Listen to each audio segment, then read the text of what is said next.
اصل میں دنیا کے 10 کرپٹ ترین لوگوں کا ذکر آیا اور ان میں ولادیمیر پوٹین پتہ نہیں کس طرح سے نمبر 1 ہو گئے، لیکن دوسرے نمبر پہ دنیا کے سب سے کرپٹ ترین، بھیانک طور پہ کرپٹ ترین پولیٹیشنز جو ہیں، سیاستدان جو ہیں، ان میں جناب میاں نواز شریف کا نام سر فہرست ہے، یعنی دوسرے نمبر پہ۔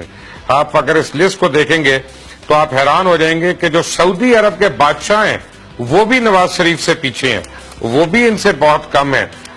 خالد بن زید متحدہ عرب امارات کے، وہ بھی ان سے پیچھے ہیں۔ آپ دیکھیں گے کہ یوکرین کے صدر اور ڈیوڈ کیمرون وغیرہ وہ سب ان سے پیچھے ہیں۔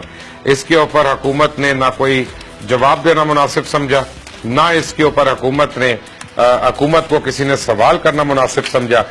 آج یہ سارا جو ایم کیو ایم کا اتنا واویلا مچ گیا کراچی میں اور خواجہ اظہار کے لیے جو اتنے لوگ کود پڑے، وہ دو چیزیں ہیں۔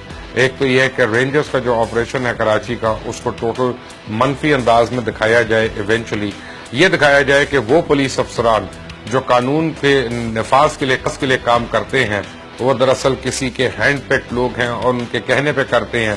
اور سب سے بڑھ کر یہ ہے کہ کرپشن، مالیاتی کرپشن کے اوپر سے جو آپ کی اور ہماری نظریں آنی تھیں، آج ساری خبریں اس کے اوپر ہونی تھیں، ان کو بڑی افیکٹولی ان کو سپن ڈاکٹر کر لیا گیا۔ ہو یہ رہا ہے کہ پاکستان کا معاشی دیوالیہ ہونے جا رہا ہے۔ آپ کو بتاؤں کہ جولائی